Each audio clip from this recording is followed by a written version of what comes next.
Good morning. My name is Martin Lemoine, and I'm the head of agribusiness at the Asian Development Bank, ADB. Today, I'm going to talk to you about the role of the Asian Development Bank in the agribusiness sector. Let me start by talking about the vulnerabilities of the agri-food system in Asia. First, Asia is dominated by smallholder farmers. The 400 million small farmers in Asia represent 80% of the world's total. This is an issue because it means that land size is subscale. 0.5 hectares only per farmer on average. As a result, farmers are often trapped in poverty or low income levels. It also makes supply chains fragmented and inefficient, since sourcing from so many farmers is a real operational challenge. Second, despite having so many farmers, Asia cannot feed itself, and it's still dependent on imports from the rest of the world, particularly for grains. While global trade for commodities is working rather well, the COVID-19 crisis has further highlighted the risk of import dependency for food security in many countries. Third, the large number of farmers in Asia means there is a huge pressure on land. This is visible on two fronts. Deforestation, particularly in Southeast Asia, as shown on this map.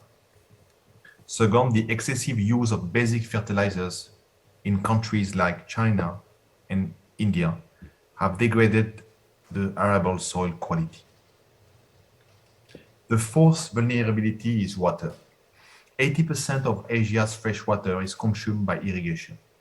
This map again shows that the high number of farmers in India and China, where rainwater is not sufficient, is creating water stress, which often means that the level of groundwater is going down dangerously.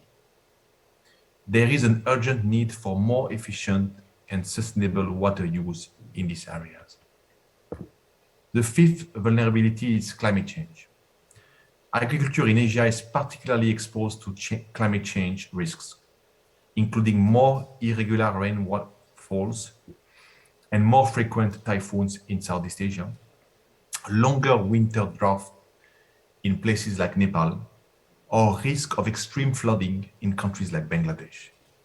While the global imperative is to mitigate climate change, Asian farmers have no choice but to adapt to climate change immediately. The COVID-19 crisis dramatically came on top of all pre-existing vulnerabilities. It created a supply shock and a demand shock on the agri-food system. On the supply side, supply chain disruption and lockdowns, factory closures, and labor shortage were observed. On the demand side, restaurants closed down and reduced income also meant a reduced budget for many food items. COVID-19 has also halted the secular decline in poverty. In 2020, ADB estimated that 162 million poor and 78 million extreme poor had been added in Asia. These numbers are certainly going up with the prolonged crisis, especially for farmers who are not always reached by government support programs. The supply side shock has impacted food prices. In 2020, global food prices increased for 9 consecutive months to reach their highest level since July 2014. The situation is particularly acute in some vulnerable countries like Bhutan and Myanmar, as you can see from this map. The combination of lower income and higher food prices is increasing food insecurity. As of February 2021, more than half of the population is not eating enough in countries like Afghanistan and Pakistan. And 15 more Asian countries on this chart have levels of food insecurity around 20 to 30%, corresponding to overall 500 million people, including many children who just don't eat enough. But food security is not only about absolute amount of calories.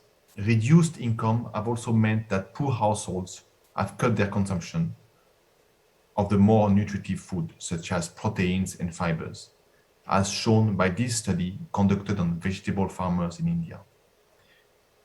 This brings us to the final and most insidious vulnerability of the agri-food system, health risks.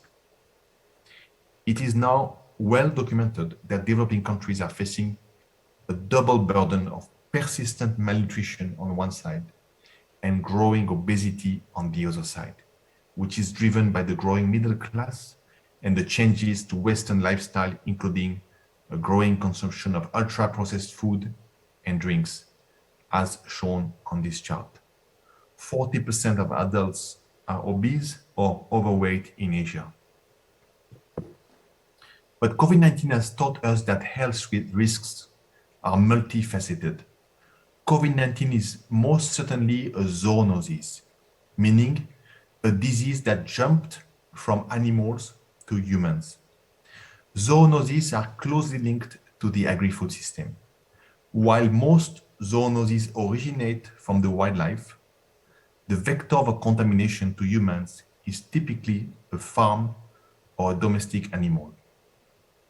This map, which by the way was prepared in 2017, shows areas where the risk of zoonosis is the highest because of the pressure that human activities are putting on the wildlife. Not surprisingly, India and China were identified as high-risk areas. Another often misunderstood health risk associated with the agri-food system is the growing Anti-Microbial Resistance, or AMR. What is AMR? AMR occurs when microbes, including bacteria, change over time and no longer respond to medicines, including antibiotics, making infections harder to treat. The issue is that antibiotics are widely used in livestock farming to promote growth and prevent infections, so even when animals are not so sick. The issue is particularly acute in Asia, where livestock farmers use a lot of antibiotics, given the lower levels of biosecurity and hygiene of their farms. According to the WHO, drug-resistant disease could cause 10 million deaths each year by 2050. So there is an urgent need for action here as well. To summarize, the agri-food system is facing a triple problem of having to ensure health, livelihoods, and environmental outcomes at the same time. Conflicts between these objectives require policy trade-offs, but synergies can also be explored to achieve multiple goals at the same time. The farmer poet Wendell Berry once said that a good solution solves more than one problem, and it doesn't make new problems. So governments and the private sector alike should target a quadruple bottom line, including economic returns, of course, but also social, environmental, and health outcomes. Against this backdrop, a global dynamic to change the agri-food system has been launched. 2015 saw two critical landmarks with the adoption of the 17 Sustainable Development Goals, SDGs, and the Paris Agreement on Climate Change. In 2016, the Lancet report was another milestone which added the health dimension to the food system conundrum. The Lancet report is the first full scientific review of what constitutes a healthy diet from a sustainable food system. This global dynamic culminated in the UN Food Systems Summit in New York City last month. Global public and private stakeholders have committed to concrete actions to improve the agri-food system. Another way to express the urgency of action is to compute the hidden costs or negative externalities of the food system. The health, environmental, and economic costs amount to almost $12 trillion a year, which is surprisingly even more than the market value of the food system, which is about $10 trillion. But thankfully, there are clear business opportunities associated with the transition. For example, organic farming is a $770 billion opportunity. Sustainable aquaculture is a $255 billion opportunity. Forest restoration, a $170 billion opportunity. And high-tech agriculture, a $110 billion opportunity at least. To reap the benefits of these changes, however, a massive amount of additional investments is required, at least $350 billion every year until 2030. The reason of these massive investments needs is that the agri-food sector is essentially underinvested. The investment rate of the sector is at 5%. That is 2 to 3 times less than what observed for other sectors. We all take food and farmers for granted because they have been around forever. But the chronic lack of investment in the sector has the consequences that we now observe. Given the huge amount of investments required, private sector finance is a key part of the answer. In Asia, which is about 65% of the world's middle class by 2030, investments in the sector will need to increase from $130 billion to $290 billion by 2030. It is estimated that only 2% of this will come from governments, 11% from companies themselves, and 88% from the financial sector. To unlock private sector funds to the sector, new financing models are required. One is impact investing, where investors are deliberately targeting impact. Supply chain financing is another way to increase funding into the sector by leveraging the interdependency of players along the value chain. Sustainability-linked debt is another promising area, where banks reward companies that achieve preset sustainability targets with lower interest rates. Finally, incubators and accelerators are required to attract more venture capital funding to the sector. As I will explain in the next section, ADB is actively promoting these new business models. ADB provides assistance to the agri-food system in 3 ways. Sovereign assistance to governments of close to $2 billion a year. Non-sovereign assistance to the private sector of close to $2 billion a year as well, when including the amounts of guarantees provided as part of our trade finance, supply chain finance, and microfinance programs. And last but not least, knowledge services to maximize impact beyond ADB's direct investing. ADB's private sector operation impact the agri-food systems both directly with assistance to agribusinesses, but also indirectly through funding and guarantees provided to banks, private equity funds, and other financial intermediaries. We recently launched our own VC fund, ADB Ventures, which will invest in agtech among other sectors.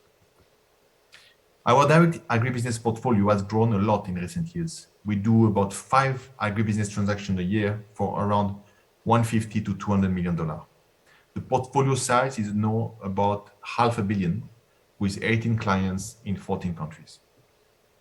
We support the entire value chain from seeds to supermarkets, so including agricultural inputs, farming itself, processing, trading, marketing, and distribution. ADB's COVID-19 response is particularly important for the sector since farmers and agribusinesses alike have faced severe liquidity issues. While our traditional products are long-term loans to finance capital expenditures, we had to switch gear in 2020 and provide for the first time 2 to 3 year working capital loans to ensure essential food supply in impacted countries and sustained livelihoods for around 400,000 smallholder farmers. Going forward, our agribusiness strategy is to diversify our portfolio to new sectors such as sustainable agriculture, plant-based proteins, and forestry, but also high efficiency agricultural inputs and equipment, and modern and online retail to maximize our impact. We need to do even more in poor and frontier markets, such as the Pacific Islands and the small landlocked countries like Laos, Nepal, Mongolia, and in Central Asia. Our strategy is also to diversify the portfolio to new clients, both large and small, and new instruments, such as sustainability bonds and blended finance.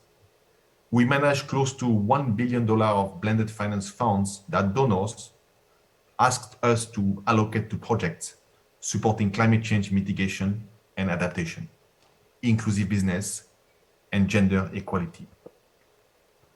The end goal of our agribusiness strategy is obviously to contribute to the SDGs. Our projects have a direct impact on at least 12 of the 17 SDGs. For example, our projects have enhanced the livelihoods of 500,000 contract farmers and their families. They have created 100,000 direct jobs, including 50% for women. They have reduced greenhouse gas emissions by 500,000 tons of CO2 equivalent and made 50,000 hectares of agricultural land more climate resilient. Let me now go through a few case studies. Olam is an example of a large multinational company we work with to achieve an impact on a large number of farmers in multiple countries, including frontier markets. We have provided 2 loans to Olam so far, as well as technical assistance to train 20,000 of their contract farmers. New Hope is a different case, as while the company is expanding internationally, it is still very Chinese, which means that ADB can also help the company become more transparent and international. We provided a loan to support biosecurity in their pig farming business in China against the backdrop of the African swine fever. And we just signed another loan to provide liquidity for their animal feed subsidiaries and farmer clients in 8 countries of South and Southeast Asia. In India, poultry processor Suguna was hit hard by false rumors that chickens were carriers of COVID-19, resulting in a 40% reduction in sales compared to pre-pandemic levels. ADB provided a loan to help Suguna sustain its operations. While the company recoups, ADB is helping Suguna to manage inventory buffers and to make timely payments to contract farmers and suppliers, thereby minimizing disruption to farmers' incomes and ensuring continued poultry supply. Lockdowns and business closures have disrupted the milk collection process in Bangladesh. Farmers are forced to sell their milk intermittently at low prices or let raw milk spoil, which would reduce their income significantly. ADB's support to Pran Dairy in Bangladesh has helped the company surmount this obstacle by continuously procuring milk from a network of 12,000 farmers and adding 1,200 farmers to its procurement network. This was our 3rd loan to Pran since 2012, an example of the importance of a long-term relationship and repeat business.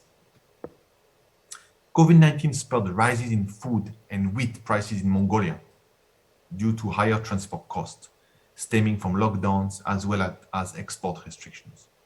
Meeting staple demand is, however, crucial to maintain food security during this crisis. ADB provided support to Tavangbogd, Mongolia's leading wheat miller, which supplies over 1/3 of the country's wheat flour.